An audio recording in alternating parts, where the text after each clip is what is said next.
Welcome to Candid Skill Modeling. Thanks for stopping by. This is the third and final video in a short series for a subscriber requested build of the Airfix 135th M18 Hellcat. Being the finale, this one is focusing on the painting and finishing of the kit, and we're going to get a little bit dirty. So with that, let's get to it.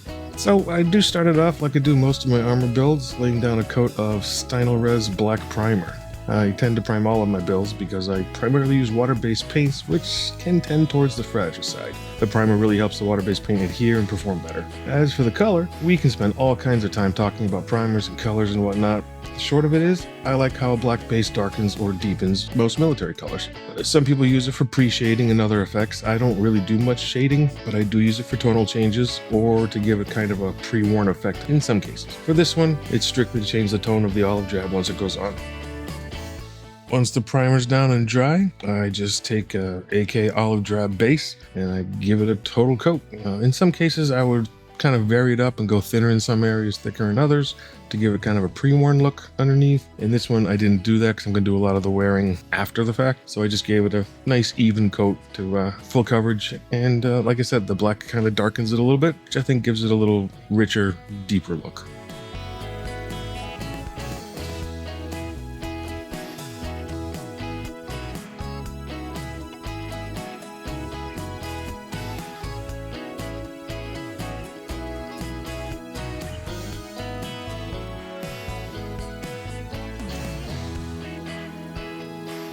I was looking at some reference photos and came across one where the turret shroud was actually a khaki-like color, and I really liked how it popped a bit, so I decided to go that route here. Using AK khaki, I just painted the shroud straight up, and I'm glad I did, as I liked the bit of contrast and variation it gave once it dripped. So unlike the Tamiya kit, which has the side number decals include the number and the background, this one doesn't do that. Looking at the areas where the numbers have to go, this seemed like a great opportunity to try out the AK paint markers I picked up. Using a flat white, well, made short work of that. So once that task was done, we were off to the races. So for a long time, I would lay down a coat of gloss before applying any decals. The smooth surface really does make repositioning much easier, and it does drastically reduce, if not remove, the chances of silvering. However, in this case, because I knew I was going to be weathering and using a semi-gloss finish, I knew they'd get sealed and blended and everything would be just fine. If I were doing a cleaner build, I would gloss it, decal it, and then flatten or semi it afterwards. But for this one, as long as I made sure to smooth out the decal and use a softener to make sure it finished right, I was pretty confident it would be okay. So that's what I did. Each decal was positioned, brushed flat, and then a light application of Microsol decal solvent was applied with a pen brush. The pen brush, if you're not familiar with this, is actually a tool meant for watercolor applications, but it works really well for other liquids like decal set and decal solvent.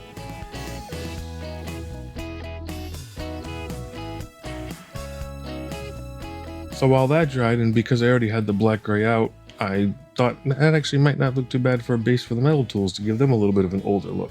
So that's what I did. I used the black gray as a base for the metal tools, and yeah, it actually worked out not too bad. You could go with a straight black if you wanted to, and it would look just as good, just a little newer, shinier. The wood parts, I started off with a wood base color. And while that was drying, I went back to the metal parts and dry brushed a layer of gunmetal. For the metal look, you actually have a few different options that I found.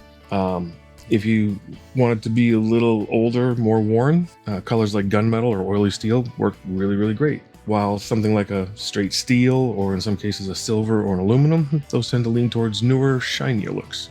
I then made up a really light wash of believe it or not, leather brown, and went over the wood parts to give them more of a wood look and feel. Areas where it was too dark or too much, I just took a damp brush and removed a bunch of the excess until it was where I wanted it.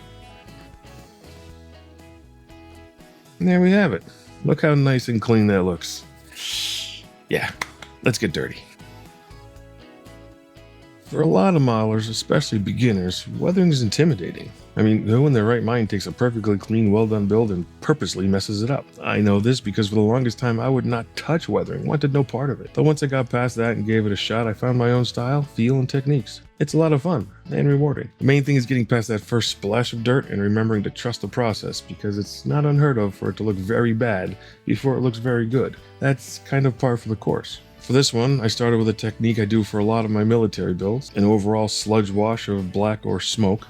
In this case, it's an oil wash of smoke using a mix of ABT, oil, smoke, and white spirits. I just load the brush and I spread it on. It's important to note that this works because I use acrylics as a base. White spirits do not harm acrylics, so I can splash and spread and clean using white spirits freely without worrying about damaging anything on the paint job. If I'd used enamels for the paint job, I would not want to do this. White spirits would tear that up. Rather, I'd use acrylic washes for the same reason. Water does not damage oil base. Keeping this in mind, you can layer your effects using the right mediums and not have to worry about damaging a previous layer.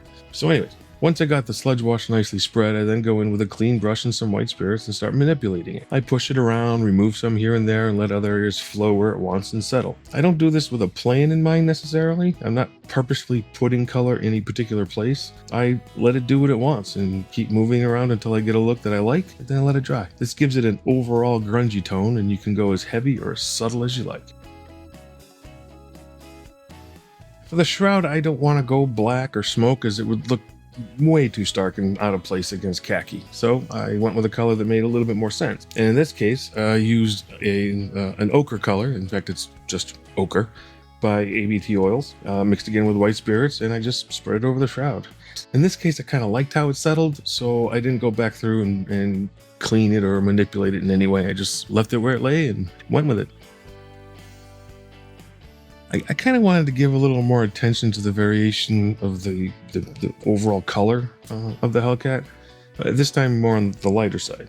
To do this, I went with a dot filter with oils spread over the entire model. I just stuck on the light side, white, yellow, and buff oils. Again, to keep it on the lighter side, but not go full white since that would be too stark and look too frosty. The dot filter technique I find to be incredibly versatile. The standard practice is to dampen a brush, in this case with white spirits, and drag down, removing or spreading the color until you get the right look. However, you can use the same dots to create stark streaking looks, or you can just spread it around and give it an overall filter. For this, I'm doing a little bit of both. Spread it and pull it. Again, like almost all weathering techniques, keep working it until you get it where you like it. Since the wash left behind white filled in some of the recesses though, and gathered around details, it looks a little odd. So to get past this, I just used a pre-bottled wash for green vehicles and went through and added it to some of the panel lines, raised details. I used a clean brush or a Q-tip in some cases to clean up any areas where I didn't want it to be. In hindsight, I probably should have used a smaller brush. There wouldn't have been quite as much cleanup.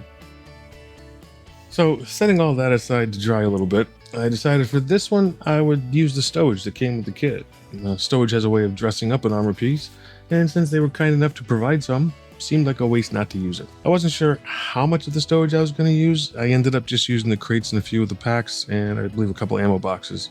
But there definitely were plenty of options and opportunities. So I went through and I painted everything up. Approach was very simple. Black primer as a base. Used a cork color for the crates, field jab khaki and light green for the packs to kind of vary up the looks a little bit, and olive drab for the ammo boxes. The crates then got a wash of leather brown and finished with a dry brushing of wood base, and I think that actually came out pretty well. I was totally experimenting and kind of winging it. I think it worked out. The packs, a little simpler. I didn't do any washes or anything. I just did a dry brushing using their main color mixed with a very small amount of buff to kind of lighten it, just to pop those little highlights out a little bit. And then a couple of them had leather straps. And then as far as the ammo boxes go, nothing additional was done to them because they're gonna kind of blend in with the rest of the Hellcat. Once all the stowage pieces dried, I kind of went around and I found what I thought were logical places to attach the stowage. Like I said, it just kind of gives the vehicle a little bit of character. I think it kind of fills it out a little bit more. Though, once I did that, and looking at it with the stowage added, something just didn't look right, and it was the crates. The packs, there's a little suspension of disbelief that could be counted on regarding how they're attached to the Hellcat. The model's small enough. However, the crates just stuck on the front like that they just weren't working. They were defying gravity, and I was violating so many laws of physics, it was ridiculous. Something was needed, and I decided since I'm really not sure what I'm doing here, I'm going to experiment, and we're going to try some ropes. So I grabbed some leftover wooden ship rigging I have kicking around. Always save your old stuff. You never know when it might come in handy. Took that, and I lashed the crates to the front. I think I could have done a little bit better on the tension, but overall I think it came out okay. But still something was off, and not really sure what that was, and putting that in the back of my mind, I decided to move on and finish up the dirty work. I gave the tracks a dark rust wash as a base, In some cases it was a little heavy, but as I've mentioned before, it's easy to remedy by just removing some of the effect, adding a little back in if too much is removed. I follow that up with a light wash of raw sienna oils and white spirits over the tracks, wheels, edges of the body where dirt and dust may get kicked up and stick. It gives it a nice kind of dirty overall look. And then lastly, I follow that up with a light sienna pigment powder from Vallejo.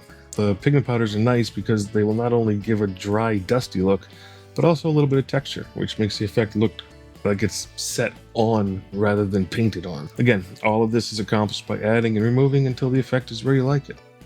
While doing all that, I realized what was off about the stowage on the front. It was the ropes. They're far too bright, too clean, and too white. I wanted them to look a little more aged, a little dirty maybe. So being rope, a wash is perfect since it will actually soak in and kind of dye the material. I started with a raw sienna oil wash all over every bit of rope, and that gave it to me, a nice darker tone. And then I finished it by mixing a little bit of dark mud oils in with the raw sienna wash, giving that a darker look, and kind of spot applied that over the rope just to give it a little bit of dirt here and there. But once that was done, I was actually happy with where it ended up. Though I then noticed that the other packs were a little too clean, compared to the rest of the model. So I just gave those a quick dusting with a light slate gray pigment, also from Vallejo, and that knocked them back a little bit, made them blend in a little bit more. And there we have it, the Airfix M18 Hellcat. Overall, a good build, despite a few issues. It built up well with only a couple of exceptions, but nothing that I would put in a major hurdle category. If you're curious what those might be, check out the second video in this series. I'll put the link down in the descriptions for all three of them. Maybe a little more than a beginner kit, but really not that much, especially since you do have your choice of tracks, which is perhaps what would frustrate a beginner the most. The link and length could be a little frustrating. So it does come with the rubber tracks. I decided to try some things that I had been wanting to, and overall I don't think it came out all that bad. This will sit happily amongst the others in my makeshift display cases. So I guess wrapping it up, I hope you enjoyed this subscriber requested build. I did. We do have another one coming that I'll be starting soon, and that'll be the second subscriber requested build, the Tamiya Leopard. But most importantly, thanks for watching and spending some time. It's appreciated. But time to get back at it. I've taken enough of your time. So go forth, build, have fun, and as always, happy modeling.